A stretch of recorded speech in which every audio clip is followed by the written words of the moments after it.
Year 6 and welcome to Friday's Reading for Pleasure. It is the last one of the week and we're going to carry on today reading my story Titanic by Ellen Emerson White. And if we remember yesterday, we got up to the point where Margaret Ann from the orphanage had been invited to accompany Mrs Carstairs on the Titanic, and we left it where she had just agreed to it. So we'll carry on and find out a little bit more. So Saturday the 30th of March 1912, St Abernathy's Orphanage for Girls, Whitechapel. I simply cannot sleep tonight. Earlier I wrote to William to tell him the wonderful news, and Sister Mary Gregoria is to post a letter in the morning. I feel very lucky and yet also frightened. I have grown used to my life here, and I'm not sure I am ready for so many changes all at once. Mrs Carstairs and I are to sail for America 10 days hence, on a ship called the RMS Titanic. RMS means Royal Mail Steamer, Sister Catherine told me later. Before we left the hotel, Mrs Carstairs gave me all the details of our upcoming journey and what she will expect of me. Mainly, I gather, I am to be polite and agreeable, and to fetch and carry and otherwise help out with whatever she needs at any given point in time. I assured her that I would have no problem complying with these rules, although I am afraid her loud tones will grate on me. Naturally, I did not share this concern. Mrs Carstairs is terribly excited about being aboard this particular ship, as it is the Titanic's maiden voyage, and she is supposed to be the finest ocean line in the world, as well as the largest ever built. I know nothing of ships, and see no reason to doubt her. I gather Mr and Mrs Carstairs have been sailing the Atlantic for many years and have been on all of the great liners, including the Titanic's sister ship, the Olympic. Originally, they were to make this trip together, along with Mr Carstairs', one assumes, faithful manservant. Hence, they had reserved 2 cabins on the ship. But now, Mr Carstairs has been detained here in the city on business, and so will rejoin his wife in a month or 2. Their daughter, it turns out, has only just given birth to their first grandchild, a boy named Theodore, and Mrs Carstairs wants to see him as soon as possible. Mr Carstairs did not want her to travel by herself, which is why they decided to seek out a companion. I am still not quite sure how this fortunate assignment came my way. I believe there may have been an advertisement, but an East Ending acquaintance of the Carstairs may have brought St Abernathy's to their attention. Now and again, with a desire to do good works, fancy London ladies come to this neighbourhood to tutor poor children, and otherwise provide enrichment and counsel to the destitute. The ladies call this East Ending, and sometimes less politely, slumming. Most of their charitable time is given to the better-known missions and settlement houses, like Toynbee Hall, but every so often they come across our small orphanage too. I suppose there are some who are awed by and overcome with gratitude for these earnest, well-to-do ladies, but I tend not to be among them. Somehow I have never fancied being the object of pity. And yet, in many ways, I suppose our situation here is rather pitiful. The nuns have limited funds and we are always overcrowded. Right now there are at least 20 other girls sleeping here in the tiny dormitory, one of 3 in the orphanage, and it can be very loud. The room can barely hold 10 beds, so we have makeshift double bunks. Nora, who is only 5, sleeps below me. I know she would rather have the upper bunk, but she is so often troubled by nightmares that I fear she will fall out and hurt herself. There is a window just above my bunk, and when sleep will not come, I like to look out at the lively streets below. Whitechapel is never still, and there are always people to see.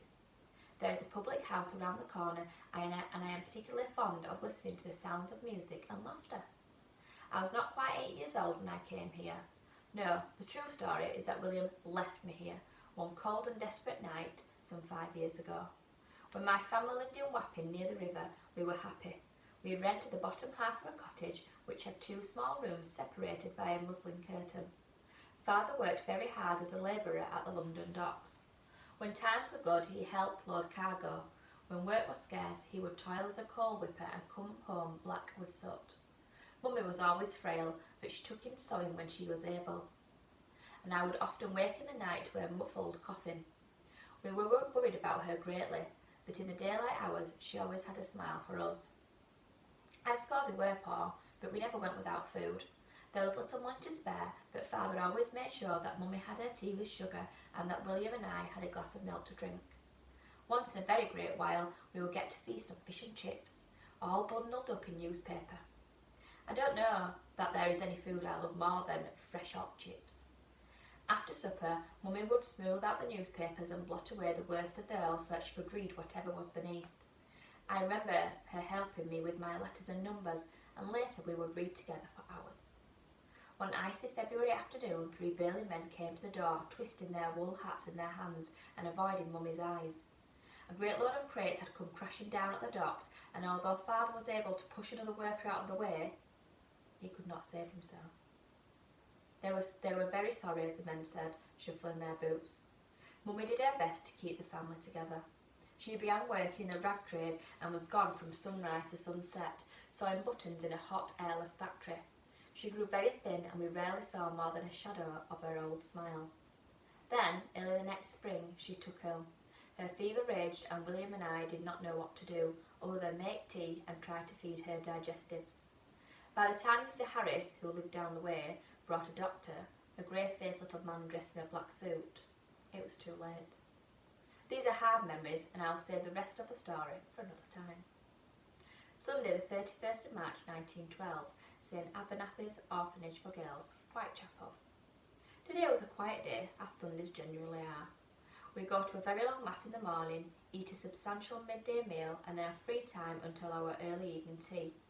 I spent most of the afternoon glancing through A Midsummer Night's Dream and trying not to think too much. I am to return to Claridge's later this week, as Mrs. Carstairs has concerns about my wardrobe and wishes to have me fitted for appropriate clothing. That seems like a frightful waste of money to me, but I have been told not to concern myself with such matters. I gather that neither money nor the lack thereof are problems for the Carstairs.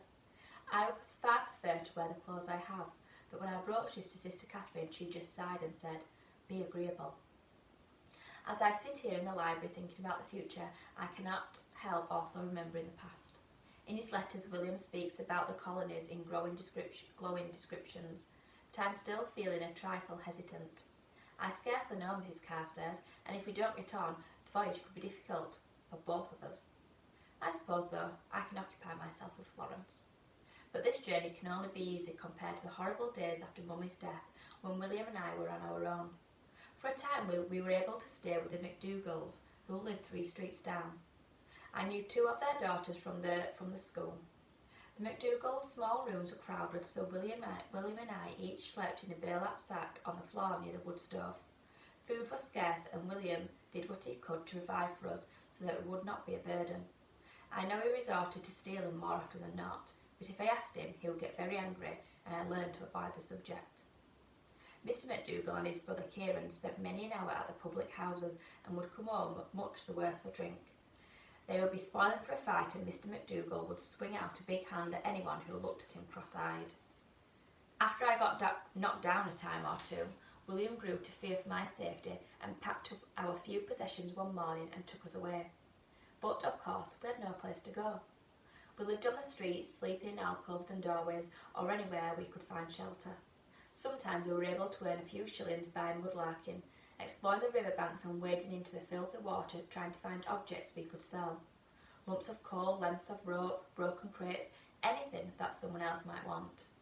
While William tried to interest passers-by in our gatherings, I would crawl under the stalls in the market looking for discarded food. Sometimes I might be lucky and find a squashed orange or a crust of bread, but other days we lived on rather foul scraps, or far too often we went hungry. I think it was December. We had long since lost track of the days when hard sleep fell all one day and night. Though I was terribly ill with a fever and a hacking cough, I was afraid to go to hospital. William wanted to take me to a charity orphanage for girls some friend had told him about, but I refused. We had had this agreement before, and I had no intention of being separated from him. He was all I had left. He threatened to make me go, and I said he would have to round up everybody in London to do the job. And even then, I didn't like his chances. In the meantime, the sleep faded into damp fog and then back to bone-chilling sleet. We huddled in an alley with me trying not to weep between bouts of shivering and coughing. "That's it," he said suddenly. He stuffed our belongings, a cracked teacup of mummy's, a battered mug, a bent spoon, some bootlaces, an old sardine tin filled with a pennyworth of salt, a chipped china figurine of a cat, and 3 slim water-stained books of father's into his sleeping sack and helped me up. By then I was so ill I could not find the strength to protest. We walked and walked, as he could not quite remember where the convent was. William wanted to carry me, but I stubbornly shrugged him away and kept tottering along. As always, there were other wretched souls wandering the streets, or slumped in odd corners, but they never looked at us. It must have been near dawn, and I was asleep on my feet when he stopped one last time. "Here you go then," he said. He settled me down on a nicely stone step and wrapped father's old coat more tightly around my shoulders. I knew he was going to leave me, and I started crying so hard I could not speak. "You stay here," he ordered, "until the ladies wake up." I was able to choke out his name, and William must have been crying too, because he blinked a good deal and his voice was thick. He wrapped his arms around me, told me I was his best girl, and promised to come back as soon as he could take proper care of me. Then, as the sky faded from black to grey, he handed me a piece of toffee wrapped in sticky paper. "Make it last until the ladies come outside," he said. I knew he was about to leave for good, and I tried to get up so I could follow him. "Please, Margaret," he said, tears covering his cheeks, "do as I tell you." Then he smiled at me. I tried to smile back, and he kissed me on the forehead before quickly walking away. He did not wave or even look back, and I watched him until he disappeared around the corner.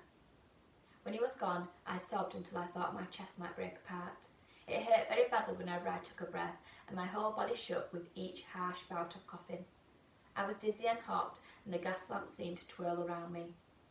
Some time later, I heard a horse's hoofs clattering on the street, and the sound of a rickety cart trundling along, but I was too weary to look up or even try to open my swollen eyes.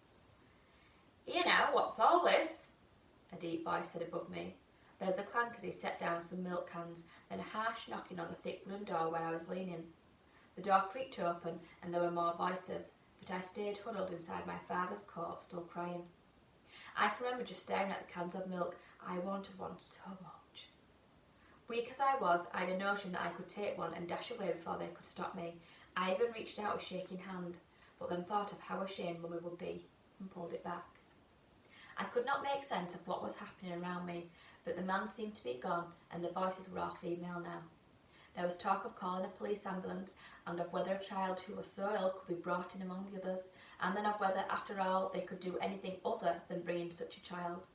The last thing I remember is a warm hand on my forehead, and then someone lifted me up and carried me inside the building.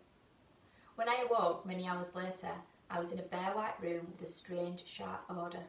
I found out later it was the infirmary. A lady in a big black cape was sitting by the narrow iron bed.